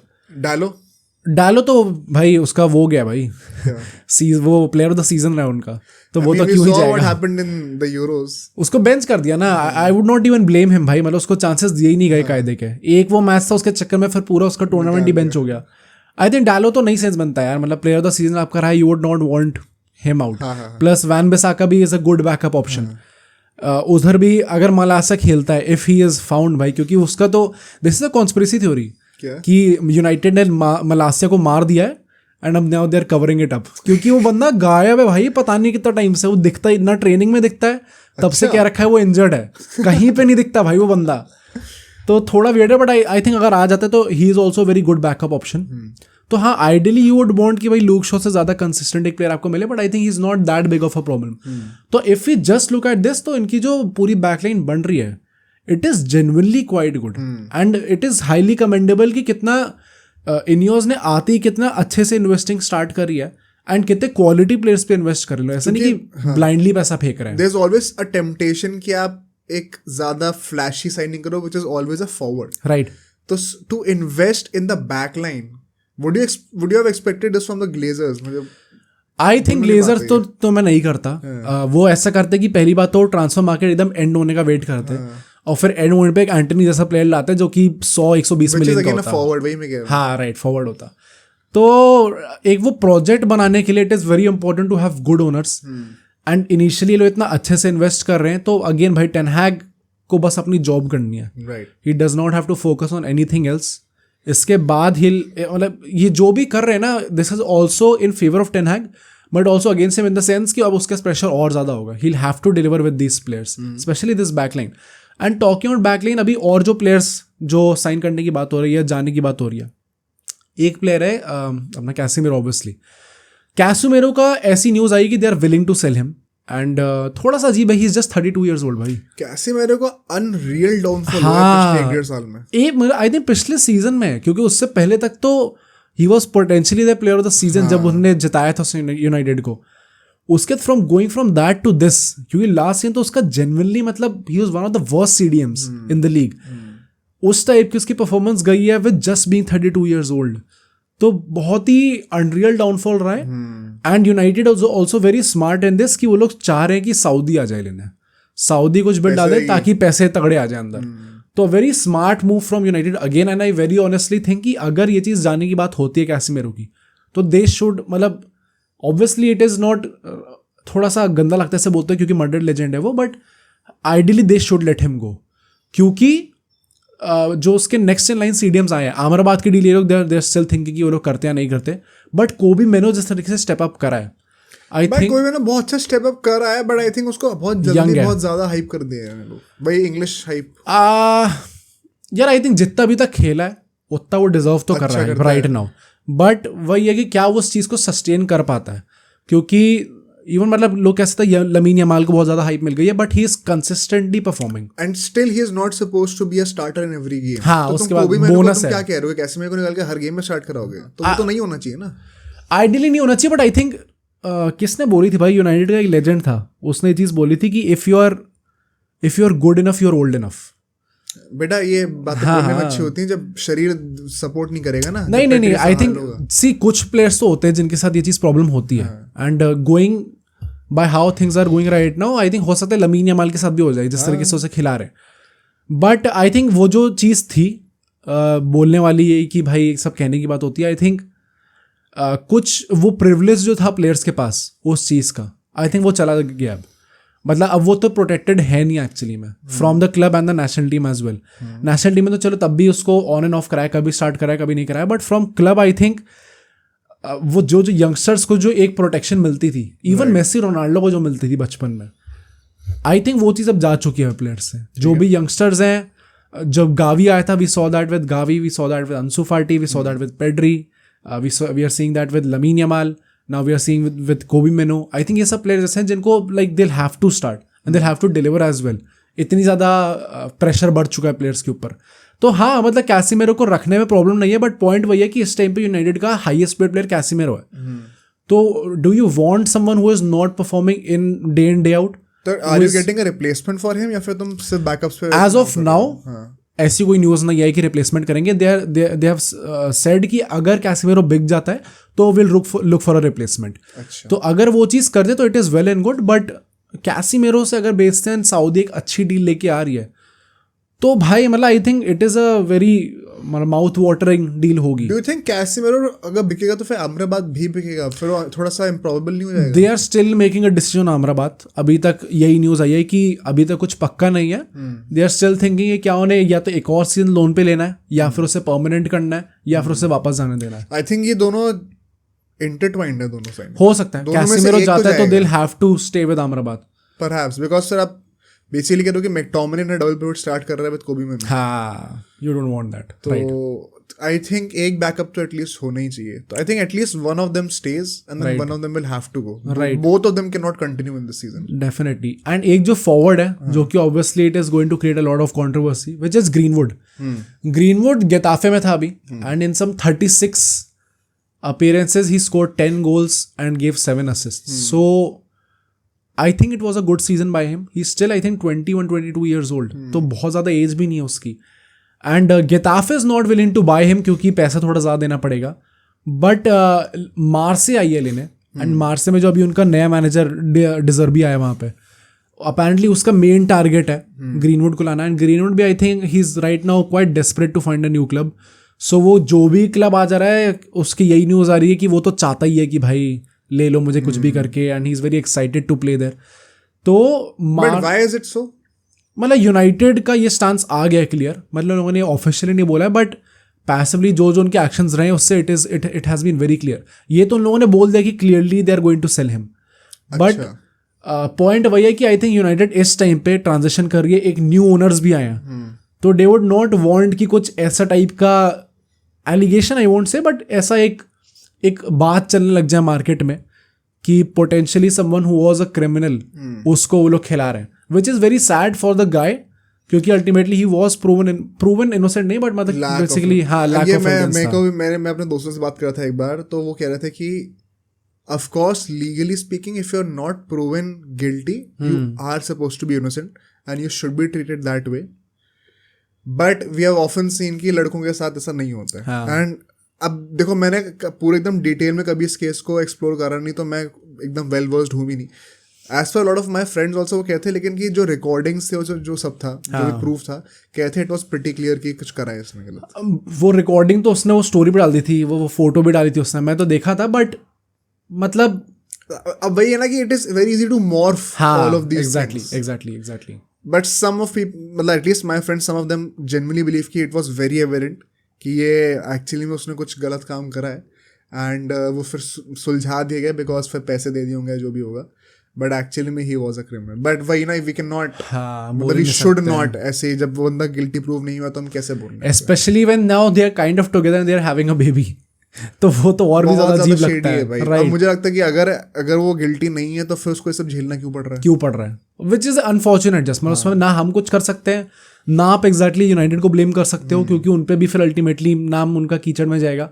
बट आई थिंक ओनर्स नहीं आ रहे हैं, उनका पॉइंट ही ये है कि we don't want any unnecessary controversy around us, and that is why they are kind of willing to sell अपना Greenwood भी is excited. and ये भी हुआ है कि अगर वो लोन डील पे जाता है तो यूनाइटेड विल इंश्योर कि एक बाय ऑन क्लॉज होता है, विच मीन्स कि एक सीजन उसको लोन पे रखेंगे, देन दिल हैव टू बाय हिम. तो उसको भी आप एक तरीके से परमानेंट ट्रांसफर ही ट्रीट कर सकते हो, क्योंकि वो जाएगा ही जाएगा वहाँ पे. But very honestly I kind of feel, मतलब अगर if he was innocent obviously थोड़ा सा अनफॉर्चुनेट है भाई. थोड़ा क्या, बहुत अनफॉर्चुनेट है. मतलब पूरा उसका पूरा करियर ही डाउनरेल हो गया. But still again I would say still कि 21-22 ईयर्स ओल्ड है. He has a lot of time to turn around कर सकता है. If he gives another 2-3 good years, क्या पता by the time he is 24-25 एक अच्छे क्लब में उसको चांस मिल जाए. राइट, डेफिनेटली हो सकता है. एंड इसके चलते जो यूनाइटेड की मैंने अल्टीमेटली बात करी, ये सारे प्लेयर्स की हमने बात करी थी. एंड ग्रीनवुड से रिलेटेड एक और बात थी. लास्ट सीजन लाज़ियो उनके पीछे पड़ी हुई थी, एंड लाज़ियो ने अपेरेंटली उसका जो प्रेसिडेंट है विच इज लोतीतो, उसने बोला the deal to sign Mason Greenwood was closed last year, but then it collapsed at the final stages. Now I have one more name on the list. I can't share the name, but he's 10 times better than Greenwood. उसने ये बोल दिया भाई. तो I think clearly थोड़ा हाँ गुस्सा है भाई कि नहीं हो पाई डील वो, वरना ऐसे कोई एक्चुअली में बोलता नहीं Unprofessional है बहुत। हाँ कि he is 10 times better than कुछ रूमर है कि किसकी बात कर रहा है? नहीं, कुछ रूमर ही नहीं है इसका, पता नहीं क्या सोच रहा है, हाँ हवा में बातें बना रहा है। बट एज फॉर यूनाइटेड मैं अल्टीमेटली एंड में यही बोलूंगा just to finish off this topic कि actually I am very happy to see एक क्लब जो कि इतने ज़्यादा रूइंस में था, मतलब रोनाल्डो वाले टाइम पे तो I followed that club very closely for 2 years and जो मतलब केओस है उस क्लब के अंदर, जो क्लाउनरी है उस क्लब के अंदर, right from the players to the management to the board, सबके अंदर वो भाई मतलब actually it is kind of sad to C.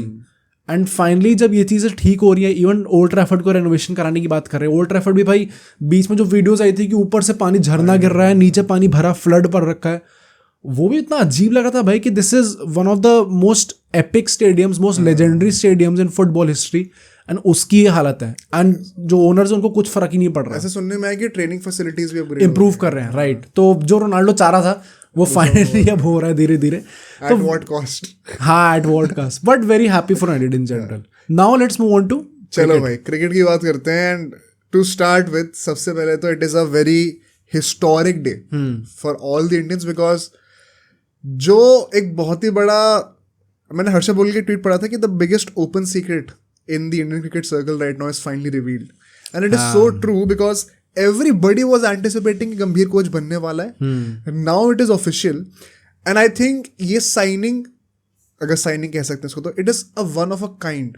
Okay. मैंने क्रिकेट की, इंडियन क्रिकेट की हिस्ट्री में बहुत रेयरली ऐसा होते हुए देखा है कि एक बंदा जो कि बहुत ही रिसेंटली 5-6 साल पहले तक एक प्रोफेशनल क्रिकेटर रहा है, हाँ वो इतने कम टाइम में without having a lot of experience of being a coach इतने ज्यादा यूनानिमस वोटिंग के साथ कोच बन रहा है कि पूरे के पूरे फैंस और सारे बीसीसीआई का मैनेजमेंट सब एक पेज पे है कि इसको तो लाने हाँ राइट नाउ तो डेफिनेटली ये बहुत रेयर होता है भाई। गौतम गंभीर has done the unthinkable, right. On that sense कैसा तुम्हें लग रहा है, पहले तो इनिशियली फीलिंग्स बताओ। I think specially how things went eight KKR, जिस तरीके से उसने उनको लीड किया था, obviously was a mentor not a coach, but जिस तरीके से ओवरऑल उसने मैनेज करा था केकेआर को, इट वाज हाईली कमेंडेबल। इसमें कोई कोइंसिडेंस नहीं है कि गंभीर आया और एकदम से वो लोग ट्रॉफी जीत गई, बट कोई कोइंसिडेंस नहीं था इसमें। जो भी ऑक्शन को वो लोग देते, ऑक्शन में गंभीर बैठा था भाई, उसने पूरी टीम बनाई थी। So I think without a doubt obviously everyone knows कि he is a very good cricketing brain, तो उसमें तो कोई प्रॉब्लम है ही नहीं। बट एज यू सेड, बहुत कम ऐसा होता है कि एक कोच को इतनी हाइप मिल जाती है कि वो प्लेयर्स से ज्यादा ऊपर चला जाता है, वरना आप जो प्लेयर्स जिनको आप खेलते हुए देखते हो उन पर ज्यादा हाइप रहती है। आई am actually in a dilemma कि गोइंग फॉरवर्ड जब इंडिया मैचेस जीता करेगी तो थंबनेल पे प्लेयर आएगा, राइट, क्योंकि एक्चुअली में वो भाई एंगेजमेंट भी देगा ही देगा, इस लेवल की उसकी हाइप है इस टाइम पे। तो वेरी ऑनेस्टली राइट नाउ तो आई am very happy, but still जिस तरीके का डिसीजन है ये एक्चुअली में, जितनी ज़्यादा रिस्पॉन्सिबिलिटीज उसको दे दी गई हैं, I still have my doubts to some extent. भाई इस टॉपिक को जो तुमने कहा है ना कि क्या ये एक्चुअली में साइनिंग अच्छी है या गलत है, इसके क्या इम्प्लीकेशंस हो सकते हैं, इसको हम लोग नेक्स्ट पॉडकास्ट में बहुत डिटेल में कवर करेंगे, फ्राइडे को जब आएगा। अभी के पॉडकास्ट में बहुत स्पेशल टॉपिक क्या है कि गौतम गंभीर का पहला टेन्योर क्या होने वाला है, वो होगा श्रीलंका का जो भी टूर आ रहा है, जहाँ पे हम लोग ओडीआईज और T20s खेलेंगे।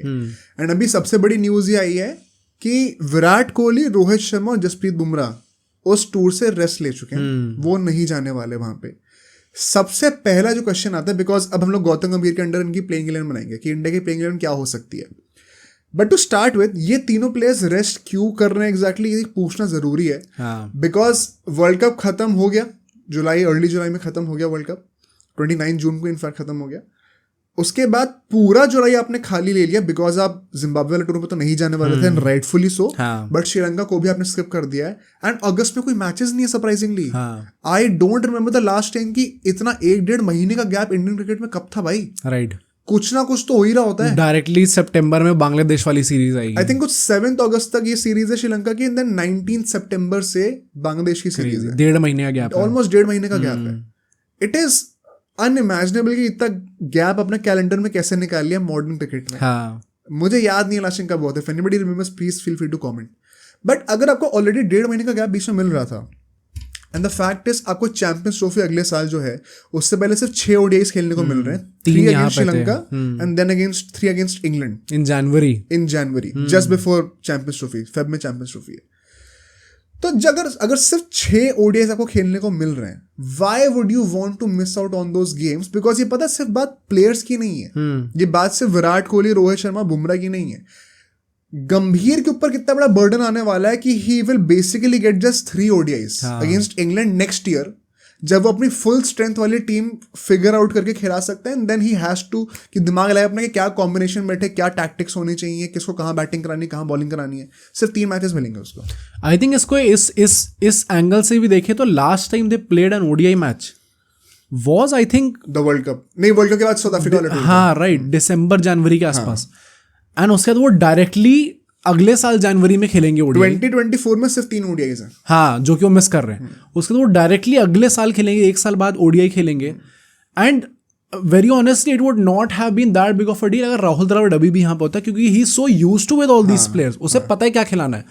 But Gambhir who is a new coach, coaching job ही उसकी मतलब न्यू है। And I am sure he would be bringing in some tactical changes. हाँ, लाएगा ही लाएगा। तो just 3 matches to implement all those changes with these अपना जो एक्सपीरियंस प्लेयर्स हैं एंड देन यंग प्लेयर्स को भी इंक्लूड करना उसके साथ, it is too less of a time भाई for him to master all this. तो एंड मतलब आई नो कि काफ़ी लोग इसके डिफेंड में भी जाएंगे क्योंकि everybody is in that world cup nostalgia and rightfully so कि भाई इतना मेहनत करके आया है। पॉइंट ये भाई इतना ज़्यादा ब्रेक मिल चुका है, 1.5 महीने का गैप मिलेगा उसके बाद पूरा। T20s भी नहीं खेलना आपको, you just have to play 3 ODIs। उसके साथ पूरा 1.5 महीने का गैप मिलेगा, फिर आपको टेस्ट मैचेस स्टार्ट होगा। श्रीलंका की सीरीज में 3 ODI 3 T20 हैं। हाँ, आप मत खेलो T20। हाँ, मतलब वैसे नहीं खेलेंगे। हाँ, नहीं, बुमराह के लिए भी मत हाँ, बुमराह के लिए भी राइट ना खेले, कोई सीन नहीं है। आई थिंक शायद ये अफोर्ड कर सकते थे खेलना, बट भाई कुछ सोच समझ कर ही करा होगा। We have to back these players considering कि ये तीनों अभी टीम में नहीं है, लेकिन अल्टीमेटली चैंपियंस ट्रॉफी में तो डेफिनेटली होंगे। जय शाह ने खुद ही कह दिया कि रोहित शर्मा कैप्टन होने वाला है, विराट कोहली खेलेगा ही खेलेगा, बुमराह खेलेगा ही खेलेगा। ये 3 स्लॉट्स तो फिलअप होंगे ही होंगे। कंसिडरिंग दिस, अभी जो श्रीलंका का टूर आ रहा है, गौतम गंभीर की क्या प्लेइंग 11 होनी चाहिए? And it is going to be a situation जहां पे अभी हमने जिम्बाब्वे का टूर चल रहा है, अभी हमने बात कही थी कैसे जिम्बाब्वे का tour is suppose to be कि 2 ऑब्जेक्टिव्स हैं इसके, experimentation and maintaining the T20 template. Sri Lanka के टूर पे ODIs में there is no room for experimentation, क्योंकि सिर्फ 6 ODI मिल रहे हैं। तो you want to get as close to your ideal playing 11 as possible. And so what I expect from Gautam Gambhir to show us is कि श्रीलंका वाले टूर में जो प्लेइंग 11 होगी, we'll get a glimpse of at least 5-6 positions being confirmed there कि ये players होने वाले हैं। इसको दिमाग में रख के अब एक प्लेइंग 11 बनाते हैं अभी। एंड उस प्लेइंग 11 में काफी ऐसे सारे नाम होंगे जो कि आप सोच रहे कि इनका नाम क्यों नहीं लिया, एंड काफी शॉकर्स भी होंगे क्योंकि उनको टैक्टिकली आप कैसे फिट करोगे बहुत मुश्किल है। तो उनकी बातें उसके बाद करते हैं, पहले प्लेइंग 11 बनाता हूँ जो बहुत लाइकली मुझे लग रही है। गिल एंड जायसवाल ओपनिंग करेंगे क्योंकि गिल ODI फॉर्मेट में होने वाला along side Rohit Sharma, right, तो वो तो खेलेगा ही खेलेगा। अभी रोहित शर्मा नहीं है तो जायसवाल ओपनिंग कर सकता है। अच्छा, ओके, तो जायसवाल होगा। अभिषेक शर्मा नहीं होने वाला अभी, हाँ ऑब्वियसली ODIs में नहीं होने वाला। नंबर 3 पे जब विराट कोहली आएगा तो आएगा अभी के लिए ऋतुराज गायकवाड़। हाँ, आई थिंक वही हम लोग T20 में जो भी लोग रील्स पे देख के ओपिनियंस बना रहे हैं, I am actually a big supporter of Gaikwad in the ODI format. I think he could be a game changing option post Virat Kohli. He could settle in that role very perfectly. Exactly वो गुण है भाई उसके अंदर, वो प्रोफाइल है पूरी, profile exactly वही है। तो मुझे लगता है हिम ओवर साई सुदर्शन अभी right now I think I want Gaikwad there, provides much more stability. And वो टीम का जो टेम्पलेट होगा ना अल्टीमेटली उसमें कोहली का जो रोल होने वाला है वो गायकवाड़ वही होगा, रेप्लिकेट कर सकते हैं। तो बाकी टीम भी यूज टू हो सकती है कि नंबर 3 पे सीमलेसली विराट कोहली आ जाएगा, वो खेलना उसके राउंड वैसे ही जैसे गायकवाड़ के राउंड खेल रहे हो। तो Gaikwad at number 3 for sure. Number 4 पे अब मुझे लग रहा है देखो KL राहुल तो टीम में होगा ही होगा, हाँ, क्योंकि अभी बातें भी चल रही कि हार्दिक पांड्या KL राहुल में से कोई कैप्टन बनने वाला है, राइट। अभी कैप्टनसी की बात करेंगे, I think KL Rahul will be there, हाँ सेम, कोई डाउट नहीं है। मतलब T20 से निकालना it made all the sense, but ODI से निकालना it would not actually make any sense, although I am open to it. Under Gautam Gambhir you never know क्या टैक्टिक्स होने वाले हैं, but right now I think he is going to be there. So KL Rahul at number 4। अब number 5 पे आई think a lot of people would want Rinku Singh in the ODI format. अब मेरा question ये है, चलो अभी मैं तुम्हारे लिए रिंकू सिंह को रख लेता हूँ प्लेइंग 11 में। हमने जो इतने टाइम से एको करते आ रहे सेंटिमेंट की 3 फॉर्मेट की 3 अलग टीमें रखो, क्या उसके चलते हुए रिंकू सिंह को ओडीआईज में भी होना चाहिए या फिर सिर्फ टी20s में होना चाहिए as a specialist? I think right now see ODIs में हमने बहुत ज्यादा कुछ देखा नहीं है उसका, but he has done well. हाँ राइट, तो एग्जैक्टली आप कुछ एक जजमेंट पास नहीं कर सकते। कहने को तो it would be kind of unfair also कि आपने रिंकू सिंह को क्यों नहीं चांस दिया यहाँ पे, बट मतलब और प्लेयर्स हैं जो शायद ज्यादा डिजर्विंग है। अभी उनकी बात करेंगे, डिजर्विंग अनडिजर्विंग की तो बात नहीं, बिकॉज आई थिंक रिंकू भी डिजर्व करता है। ओके, बट अभी के लिए रिंकू सिंह को रखते हैं। एंड क्यों अल्टीमेटली शायद रिंकू सिंह नहीं खेलेगा वो भी मैं प्रूव करता हूँ, ठीक है। तो Rinku Singh at number 5, number 6 पे Hardik Pandya. I think he will be the captain and he should be the captain, not KL Rahul. जो वाइस कैप्टन है आई थिंक वही कैप्टन बन जाए तो सही तो है। Hardik Pandya at number 6। And once again हमने जो हमेशा का टेम्पलेट क्या होना चाहिए टी20s में, कम से कम 8-9 बैटर्स, कम से कम 6-7-8 बॉलिंग ऑप्शंस। टेस्ट में 6 बैट्समैन, 1 ऑलराउंडर, 4 बॉलर काफी है। ओडीआईज में एक मिडिल ग्राउंड चाहिए, ओके, कि नंबर 8 तक बैटिंग तो चाहिए, बट नंबर 8 पे एक बैटिंग ऑलराउंडर या फिर एक प्रॉपर ऑलराउंडर लाइक अक्षर पटेल की जरूरत नहीं है। एक bowling allrounder like Shardul Thakur भी चल जाएगा या फिर अश्विन भी चल जाएगा, जो कि अभी तक टेम्पलेट रहा है। एंड 6 बॉलिंग ऑप्शंस काफी हैं, 7 ना भी होता तो चलता है। Keeping that in mind, Hardik Pandya becomes very crucial at number 6, ठीक है। नंबर 7 एंड नंबर 8 पे अभी के लिए I think Jadeja and Axar Patel ही होंगे, विच मीन्स कि 3 ऑलराउंडर्स हो गए। एंड सो नंबर 8 तक अभी बैटिंग भी हमें मिल जा रही है एंड 6-7 बॉलिंग ऑप्शंस भी होंगे। अक्षर पटेल हो गए, इसके बाद नंबर 9 पे Kuldeep Yadav hands down starts. And then अभी अर्शदीप सिंह होगा, जब बुमराह आना होगा तो बुमराह आ जाएगा। एंड फिर सिराज ओडीआईज में होनी वाला, सिराज अगेंस्ट श्रीलंका, मजा आएगा देखने में। मोहम्मद शामी के लिए लोग पूछोगे, मोहम्मद शामी सितंबर से पहले फिट नहीं होने वाला, ओके, तो अभी उसको कंसिडर नहीं कर सकते। अब इस टेम्पलेट में, ये टेम्पलेट एग्जैक्टली वही है जो कि ओडीआई वर्ल्ड कप में था, कि बुमराह एंड सिराज 2 पेसर्स हैं, हार्दिक पांड्या 3rd पेसर था।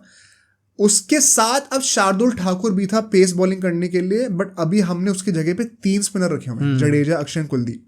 उस टाइम पे जडेजा एंड कुलदीप थे एंड एक एक्स्ट्रा पेसर था। तो 3rd पेसर का रोल हार्दिक पांड्या एंड शार्दुल ठाकुर मिलके करते थे। अभी हम कह रहे हैं कि हमें एक 3rd स्पिनर के थ्रू वो ओवर्स कंप्लीट कराने।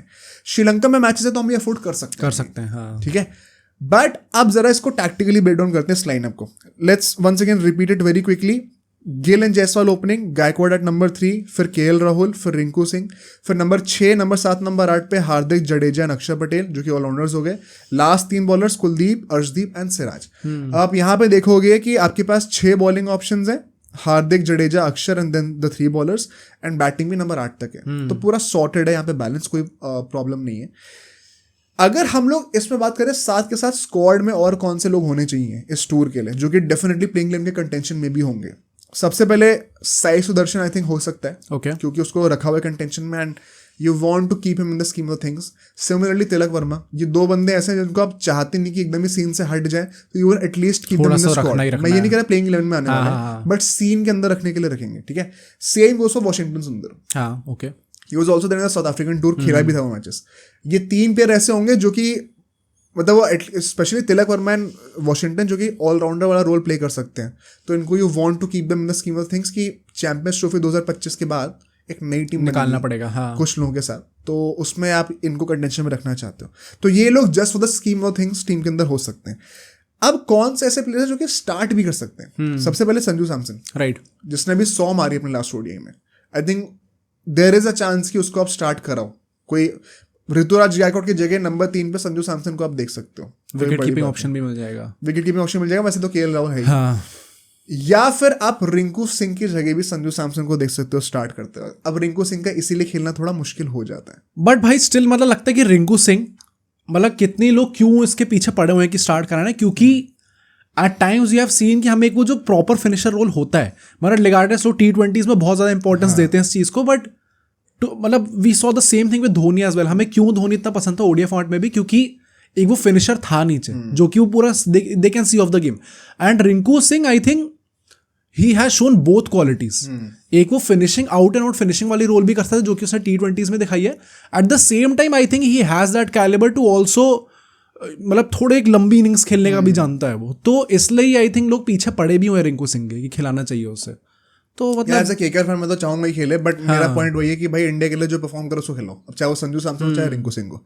मैं बस वही कह रहा हूँ कि Rinku Singh can not take his position for granted, because वो संजू तो है, सैमसन हाँ, कंडीशन में होने वाला है। और अभी तो हम संजू सैमसन की बात कर रहे हैं जो कि खुद ही बड़ा शेडी रहता है। अभी एक दो नाम और लूंगा, उनके बाद बताना। फिर दो बंदे और जो कि मुझे लगता है टीम में स्टार्ट कर सकते हैं, एक है आवेश खान जो कि अभी अच्छी बॉलिंग करता हुआ आ रहा है एंड ओडीएस को खेला भी है रिसेंटली, तो कुड बी पॉसिबल कि उसको रोटेशन में स्टार्ट कराया जाए। एंड सेकेंडली मुकेश जो कि भाई फॉर सम रीजन वो है हर मैं जो नाम सोच रहा हूँ आ ही नहीं रहा अंदर। अभी आएंगे। तो ये दो नाम तो ऐसे हैं कि पेस डिपार्टमेंट में रोटेशन में यूज करे जा सकते हैं। हाँ अब बात आती है next guy which is Shivam Dubey. Okay भाई अगर आपको, और शिवम दुबे का थॉट पता मैं क्यों पुट आउट कर रहा हूं, champions trophy most likely Pakistan में तो घंटा नहीं होने वाला, हाँ अबू धाबी में हो सकता है, अपना यूएई में हो सकता है। वहां पे पिचेस बहुत ज्यादा वो तो होने नहीं वाली कि घास पड़ी हुई है, बाउंस कर रही है, सीम कर रही है, स्पिन को फेयर कर सकते हैं। तो शिवम दुबे के ऊपर शायद दोबारा नाम आए। सेकेंडली एक लेफ्ट हैंडर है। थर्डली जो शार्दुल ठाकुर वाला रोल था कि हमें 3 स्पिनर नहीं खिलाने, हमें 4 पेसर खिलाने हैं, with Hardik and Shardul as the third and the fourth pacer with just 2 proper pacers. उसमें शार्दुल की जगह क्या शिवम दुबे को वो रोल दिया जा सकता है, ऑल्दो क्या कुछ और बॉलिंग के पेसर्स एज अ पेसर निकालो एंड बैटिंग तो आप कर ही लेते हो नीचे। मतलब Shardul was a bowling allrounder ना। हाँ। यहाँ पे Shivam Dube is a batting तो ऑलराउंडर। अक्षर पटेल भी, और अक्षर पटेल एक प्रॉपर ऑलराउंडर है। हाँ राइट, वो दोनों चीजें प्रॉपर्ली कर तो सकते हैं। आप हाँ थोड़ा बॉलिंग पे कॉम्प्रोमाइज तब कर रहे हो, बट अगर आपको ऐसा रखना है कि हमें जो 2 ऑलराउंडर्स हमारे होने वाले हैं अपार्ट फ्रॉम जडेजा, एक तो हार्दिक हुआ ही होगा, जो तीसरा ऑलराउंडर है वो हमें एक पेसिंग ऑलराउंडर चाहिए, राइट, एक स्पिनिंग ऑलराउंडर नहीं चाहिए। Although once again you can afford to have Axar Patel, because अगर ऑन दैट गिवन डे एक बंदा बेटर बॉलर है, तो चाहे वो स्पिनर हो चाहे पेसर हो, right. तो उसे वो खिलाओगे। बट मैं सारे ऑप्शंस खोल के चल रहा हूँ, गंभीर का पता नहीं है अभी कुछ। तो ये एक ऐसे पॉसिबल रोल में दुबे को फिट इन करा जा सकता है इस प्लेइंग 11 में, इंस्टेड ऑफ अक्षर पटेल या फिर जडेजा, जो भी उस टाइम पे ज्यादा रेलिवेंट रहेगा। Next guy is going to be Rishabh Pant. Okay. और यहां पे अब बात आती है कि रिंकू मोस्ट लाइकली टीम में नहीं होगा, क्योंकि मुझे लगता है कि BCCI would always want to have Rishabh Pant over Rinku Singh right now. Okay, why do you say so? भाई it is just like that. मतलब क्या कुछ मेरिट है इस पॉइंट का एक्चुअली में, या फिर मतलब क्योंकि दे थिंक ज्यादा पोटेंशियल है? हाँ, एंड ओडीआईज में एक्सपीरियंस भी ज्यादा है। Okay. Plus the team favours him more also in the sense कि उसके सेटअप में वो अच्छे से फिट होता है। द पॉइंट इज दोनों लेफ्टी हैं, plus Rishabh Pant wicket keeping भी कर सकता है। रिंकू के साथ प्रॉब्लम ये आ जाती है कि ना बॉलिंग करता ना विकेट कीपिंग करता है। हाँ। अब बॉलिंग को कहने को तो विराट कोहली भी करता है, वो मत गिनाना मुझे। तो फॉर एंड परहैप्स मैं तो ये कह रहा हूँ कि अगर रिंकू सिंह बेटर परफॉर्म करे तो रिंकू सिंह को रखो टीम में, बिकॉज़ कीपिंग के लिए केएल राहुल है, and I think KL Rahul ने वही जिस तरीके से उसने कीपिंग करी है, does not even seem like कि हमें एक बेटर कीपर चाहिए भी। बट इन सेइंग दैट मैं रियलिस्टिकली बात कर रहा हूँ, Okay. ये मेरा ओपिनियन नहीं है। ऐसा हो सकता है कि ऋषभ पंत को प्रेफरेंस दी जाए प्लेइंग लेन में राइट अवे। वो बंदा थोड़ा सा ठीक क्या हुआ, उसको वर्ल्ड कप में सीधा 1 डाउन पे बैटिंग करा दी। व्हाट मेक्स यू बिलीव कि वो ओडीआईज में नहीं खेलेगा? मेरा बस ये कहना है। तो I think there is a big chance कि ऋषभ पंत को एट नंबर 5 लेके आए ये लोग और रिंकू को हटा दिया जाए। Right. Rishabh Pant in ODIs would not bat at number 3 number 4, वो नंबर 5 नंबर 6 पर ही बैटिंग करेगा। तो रिंकू का स्पॉट डायरेक्टली इन क्वेश्चन आ जाता है वहां पे, एंड आई थिंक पॉसिबिलिटी है कि रिंकू नहीं खेलेगा इसके चलते हुए। ये हम लोग जो टीम बना रहे हैं ना, ये चैंपियंस ट्रॉफी के पॉइंट ऑफ व्यू से बना रहे हैं, इसमें से 2-3 चेंजेस ही और होंगे। अब जो लास्ट 2 बंदे आते हैं जिनको अभी तक हमने डिस्कस नहीं करा, बट कैसे ना करें, राइट, ईशान किशन एंड श्रेयस अय्यर। हाँ, आई थिंक पॉइंट वही है इस टाइम पे कि इवन किसी ने ये चीज़ बोली थी हमारे कमेंट सेक्शन में, तब मुझे एकदम से रियलाइज हुआ था कि अच्छा हाँ ये तो इसलिए है, they are not under contract right now. वही भाई, तो मतलब जो भी अब सबके क्वेश्चंस होंगे क्यों नहीं खेल रहे, वो कॉन्ट्रैक्ट ही नहीं है तो खेलेंगे कैसे वो लोग इनके लिए? I think right now it is pushing too hard. हाँ भाई, मतलब थोड़ा ज्यादा हो गया भाई। आई होप गंभीर कुछ करता है इसको लेके, क्योंकि obviously he knows Shreyas Iyer very well, तो कुछ ना कुछ तो भाई कुछ एक कॉल लगवा दो गौतम गंभीर। एक चीज बोलूंगा यहाँ पे सबसे पहले, तो ईशान किशन अगर स्क्वाड में आता भी है, there is no way he is starting now that Rishabh Pant is in the team. Definitely अब मुश्किल तो है। वो मैक्स टू मैक्स ओडीआई के स्क्वाड में ही आ सकता है। There is no way that he is starting जब संजू सैमसन भी as a wicket keeper line पे, केएल राहुल भी है और ऋषभ पंत भी है। अभी right now everybody is above him in the packing order. Definitely start करने का चांस श्रेयस अय्यर का है, हाँ। जो कि ओडीआईज में he had a historic world cup for us Right. Last year, First Indian to score more than 500 runs batting at number 4. Even Yuvraj Singh did not do it in 2011. भाई बहुत सवाल है टेस्ट मैचेस में. I don't think he is a starter in test matches. There is a question mark कि वो T20s में होगा. I don't think he is a starter right now. ODIs में तुम कैसे स्टार्ट नहीं करा रहे हो? ओडीआई फोर्टे है लेजिट उस बंदे का. कैसे स्टार्ट नहीं करा रहे? राइट. जो मैंने अभी कह रखा है ना केएल राहुल नंबर 4, वो इसीलिए कह रखा है बिकॉज श्रेयस अय्यर अभी वहां पे ऊपर आएगा. वरना फिर 1 सेकंड अगर श्रेयस अय्यर भी आएगा ना तो मोस्ट लाइकली रिंकू सिंह ही बाहर होगा. बिकॉज देखो opening Gill and Rohit Sharma, 1 down पे विराट कोहली, उसके बाद Shreyas Iyer, KL Rahul will be there, Hardik Pandya, Jadeja and Axar Patel, वो 3 ऑलराउंडर्स हमें चाहिए ही चाहिए. तो इट मींस ऑटोमेटिकली बाहर कौन हो रहा है? It has to be Rinku Singh. अगर ऋषभ पंत भी आ रहा है तो फिर रिंकू सिंह का एकदम ही चांस गया.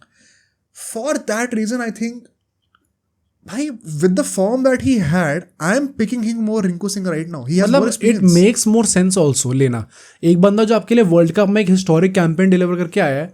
With all respect to Rinku Singh, मतलब वही है ना उसको, एंड उसका भी वही है कि उसको चांस ही नहीं मिले इतने ज्यादा, बट चांस अभी दे सकते भी नहीं इसलिए. I think Rinku Singh has a more high chance of starting in the T20 format than Shreyas Iyer. हाँ, the opposite is true in ODIs. हाँ, right. And ये वही पूरा टेम्पलेट है. इस बात को मन में बैठाना सीखो सब लोग, जो भी लोग सुन भी रहे हैं, कि एक प्लेयर का एक फॉर्मेट में क्रिटिसाइज करने का मतलब ये नहीं है कि कोई बंदा उसको एब्सोल्युटली हेट करता है या फिर उसको तारीफ करने का मतलब ये नहीं कि उसका एब्सोल्युटली भक्त है. That shows how one dimensional your mind is. कि तुम वो रियलिटी परसीव ही नहीं कर पा रहे कि things are subjective, they are not black and white. And so in that sense ये 3 फॉर्मेट की 3 अलग अलग टीम होने वाला, आई थिंक ये कॉन्सेप्ट हमें फुल फ्लेजेड स्ट्रेंथ में दिखना चाहिए पोस्ट द चैंपियंस ट्रॉफी, क्योंकि टाइम ही नहीं बचा अभी. क्योंकि चैंपियंस ट्रॉफी में सिर्फ 6 ओडीआईज हैं. तो अभी हमें उन्हीं प्लेयर्स के साथ जाना पड़ेगा जो कि अभी हमने मोस्ट रिसेंटली देखे हैं, या तो ओडीआई वर्ल्ड कप में या तो T20 वर्ल्ड कप में. विच इज वाई हार्दिक पांड्या, जडेजा, अक्षर पटेल सब अभी भी इस टीम में भी होंगे. Ideally you should have a completely different team. उसकी तरफ हम लोग बढ़ जाएंगे 27 तक, 2027 तक. बट अभी के लिए I think we'll have to back those players who are in form regardless of the format.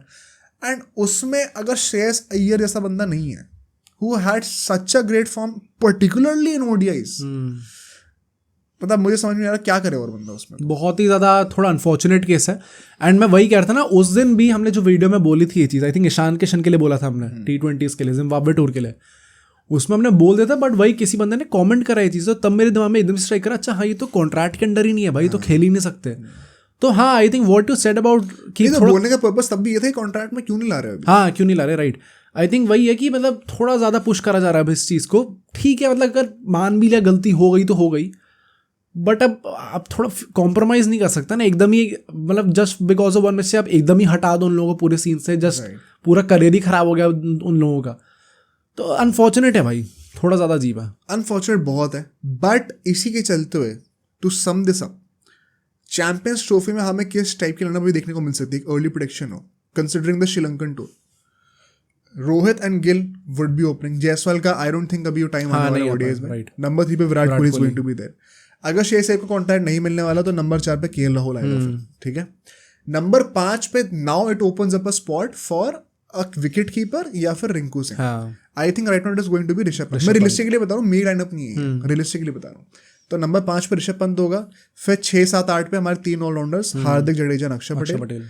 Then Bumrah and Siraj हमारे pacers and Kuldeep Yadav as a spinner. ये मोस्ट लाइकली हमारी लाइनअप हो सकती है.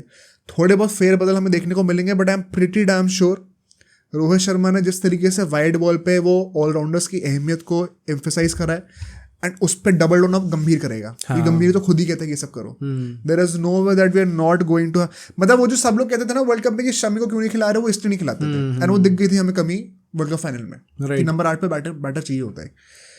सो to play that aggressive brand of cricket in ODIs also, you need that batting depth, you need more options in the bowling lineup as well. उसके चलते हुए 3 all-rounders compulsory हैं, which means Rinku Singh perhaps will not be in the team. Right. And Shreyas Iyer भी शायद team में ना हो. Sad, क्योंकि I think Shreyas Iyer का तो बनता है भाई खेलना अभी. Right. But let's see. Any last thoughts on this? I think इस पूरे टूर से अगेन मेरे को यही है, मैं T20 वाले जितना एक्साइटेड नहीं हूँ, क्योंकि भाई मैं तो गंभीर के लिए बहुत एक्साइटेड. नहीं, गंभीर के लिए तो मैं हूँ, but I think I am more excited about Gambhir in the T20 format. Again to know कि क्यों मैं ऐसा कह रहा हूँ, you will have to see the next podcast जो आएगी, क्योंकि I raise my concerns and my doubts about this exact decision and किस लेंथ तक ये, किस एक्सटेंट तक ये देना चाहिए था. तो उसका वेट करना भाई, आई होप उसको भी देखो। बट अगर ये वीडियो पसंद आई हो तो इस वीडियो को ज़रूर लाइक करना, चैनल सब्सक्राइब करो, अपने दोस्तों में शेयर करो इस चीज़ को। एंड जो नेक्स्ट वीडियो होनी चाहिए वो कौन सी होनी चाहिए? आपको भाई यहाँ पे दिख जाएगी, इसको भी देख लीजिए और वहाँ पे कमेंट करके बताइएगा आपको पॉडकास्ट कैसा लगा।